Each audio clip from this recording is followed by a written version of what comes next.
नमस्कार साथियों, देखिए आज के वीडियो में हम देखेंगे कि कक्षा 5, 8, 23, 24 अंतर्गत जो भी प्रक्रिया चल रही है, तो उसी में जो पूर्व में निर्देश जारी हुए थे, हमने विस्तृत में निर्देश को देखा था। शाला स्तर से क्या क्या कार्य किया जाना है उसकी समय सीमा देखी थी।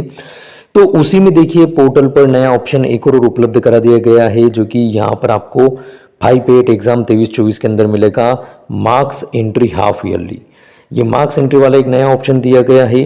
तो इसके माध्यम से जो अर्धवार्षिक परीक्षा सभी विद्यालय, चाहे शासकीय हो चाहे अशासकीय विद्यालय हो, उनमें जो अर्धवार्षिक परीक्षा स्टूडेंट्स की ली गई थी कक्षा 5 एवं 8 की, तो उसकी प्रविष्टि यहाँ पर की जाना। तो उसके लिए हमको इस ऑप्शन पर आना है, मार्क्स एंट्री हाफ ईयरली, इस पर हम क्लिक करेंगे। तो ये देखिए इस प्रकार से हमको यहाँ पर ऑप्शन ऑन हो जाएगा। यहाँ पर सबसे स्पष्ट जो है ऊपर ही बताया गया है, मार्क्स एंट्री हाफ ईयरली 23-24 का है। आउट ऑफ 60 मार्क्स, ये ब्रैकेट में यहाँ पर स्पष्ट बताया गया है ये जानकारी कि हमको जो मार्क्स की प्रविष्टि करनी है, अर्धवार्षिक एग्जाम जो हुआ था वो 60 मार्क्स का हुआ था, और 60 मार्क्स में से कितने मार्क्स जो है किस स्टूडेंट को प्राप्त हुए, आपको इसकी एंट्री करनी है। तो यहाँ पर आपका यूडाइस कोड, जिस भी शाला से आपने लॉगिन किया है या जिस भी यूनिक कोड से आपने लॉगिन किया है, क्योंकि शासकीय और अशासकीय शाला में शासकीय में यूनिक कोड से लॉगिन किया जाता है टीचर के, और अशासकीय शाला में PSID से लॉगिन किया जाता है rskmp.in पोर्टल पर। तो यहाँ पर आपका जो भी विद्यालय से आप में पे या जो भी शाला है उसका डाइस कोड आ जाएगा। यहाँ पर क्लास आपको सिलेक्ट करनी होगी, क्लास 5 और 8 दोनों अवेलेबल होगी। यदि 1 से 8 का विद्यालय होगा, सिर्फ 1 से 5 का विद्यालय होगा तो 5 अवेलेबल होगी, सिर्फ 6 से 8 का विद्यालय होगा तो 8 अवेलेबल होगी। तो हम यहाँ पर जो भी है क्लास यहाँ पर किसी को सिलेक्ट कर लेते हैं और शो बटन पर क्लिक करते हैं। तो यहाँ पर देखिए जो भी आपने स्टूडेंट वेरीफाई किए हैं अभी कक्षा 5 और 8 में, तो वो स्टूडेंट आपको यहाँ पर शो हो जाएंगे। जैसे हमने यहाँ पे अभी क्लास 8 को सिलेक्ट किया है, शो बटन पर क्लिक किया है, तो सबसे पहले हमको स्टूडेंट का समग्र आईडी प्रदर्शित हो जाएगा, फिर स्टूडेंट का नेम और उनके पिता का नाम यहाँ पर प्रदर्शित होगा। और उसके बाद में जो भी सब्जेक्ट रहे हों तो वो सब सब्जेक्ट आपको यहाँ पर आएंगे। जैसे कि आपको दिख रहा है ये प्रथम भाषा, द्वितीय भाषा, तृतीय भाषा, फिर उसके बाद में गणित विज्ञान, सामाजिक विज्ञान। तो ये इस प्रकार से सब्जेक्ट यहाँ पर अवेलेबल होंगे। तो हमको प्रत्येक स्टूडेंट के सामने ये जो भी सब्जेक्ट हैं उनका अर्धवार्षिक में जो भी रिजल्ट रहा है आउट ऑफ 60 मार्क्स में से, वो हमको यहाँ पर एंटर करना होगा। सबसे नीचे हमको ऑप्शन आएगा वेरीफाई एंड सबमिट का। तो वेरीफाई एंड सबमिट बटन पर हम जैसे ही क्लिक करेंगे तो ये डाटा सबमिट हो जाएगा। तो इस कार्य को हमको बड़ी ही सावधानी पूर्वक करना है, क्योंकि लास्ट ईयर भी ये कार्य किया गया था, लेकिन उसमें कुछ शालाओं द्वारा जो है गलत प्रविष्टि भी कर दी गई थी। तो स्टूडेंट्स का जो फाइनल रिजल्ट आ रहा था उसमें भी जो है बड़ी समस्या आई थी। तो हमको सावधानी पूर्वक ये कार्य करना है ताकि फिर वापस से किसी प्रकार के सुधार की आवश्यकता न हो।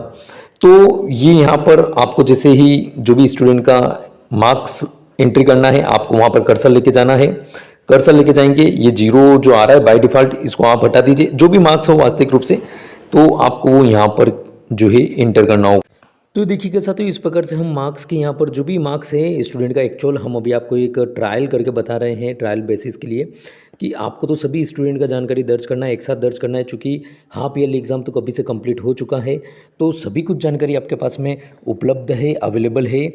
ठीक है, तो हमको इस प्रकार से मार्क्स की एंट्री करना है सभी स्टूडेंट्स का, और यहाँ पर हमको नीचे आ जाना है। नीचे आने के बाद में देखिए वेरीफाई एंड सबमिट बटन आपको यहाँ पर मिल रहा है, तो इस पर हम क्लिक करेंगे। क्लिक करने पर देखिए ये हमसे सत्यापन के लिए पूछ रहा है पोर्टल, तो यहाँ पर हम इसको यस, आपको यदि जानकारी सबमिट करना है तो यस वेरीफाइड बटन पर क्लिक करेंगे। तो क्लिक करते ही इस प्रकार से यहाँ पर देखिए हमको एक मैसेज आ चुका है, स्टूडेंट मार्क्स अपडेटेड सक्सेसफुली। अब देखिए इसमें हुआ क्या है कि हमने यहाँ पर अभी जो ट्रायल बेसिस पे किया था, आपको ऐसा नहीं करना है, आपको बताने के लिए हम ऐसा कर रहे हैं कि हमने यहाँ पर अभी कुछ ही जानकारी को जो है यहाँ पर दर्ज किया था।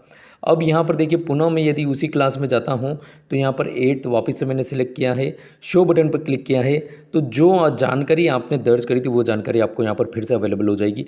अब यदि आपको इसमें किसी प्रकार का सुधार करना हो, बाय मिस्टेक यदि आपने किसी स्टूडेंट का डाटा एंटर नहीं किया हो या किसी जानकारी में आपको सुधार करना हो, तो यहाँ पर अभी भी ऑप्शन अवेलेबल है। आप इसमें चाहें तो जानकारी में यहाँ पर सुधार कर दें। सुधार करने के बाद में पुनः हम नीचे चलते हैं। नीचे हमको फिर से वो वेरीफाई एंड सबमिट बटन पर क्लिक करना है, यस वेरीफाइड इट पर क्लिक करना है, अपडेटेड सक्सेसफुली इसको ओके कर देना है। तो इस प्रकार से जानकारी को बड़ी ही सावधानीपूर्वक हमको दर्ज करना है और सभी स्टूडेंट की जानकारी को हमको दर्ज करना है। ऐसा नहीं हो कि कोई स्टूडेंट छूट जाए, क्योंकि जनरली ऐसा भी होता है, देखने में आता है कि यदि किसी स्टूडेंट को आपने कि चलो ठीक है इसकी जानकारी को ले लेंगे, बाद में इंटर कर लेंगे, लेकिन कुछ स्टूडेंट की जानकारी आप दर्ज कर देते, कुछ स्टूडेंट की रह जाती है, तो फिर वो हो सकता है कि आप बाद में जानकारी को भूल जाएं या उस स्टूडेंट को फिर से अपडेट करना भूल जाए, इसलिए एक ही बार में आप सभी स्टूडेंट का डाटा सही एक बार में दर्ज कर लें, क्योंकि ये सुविधा अभी अवेलेबल है।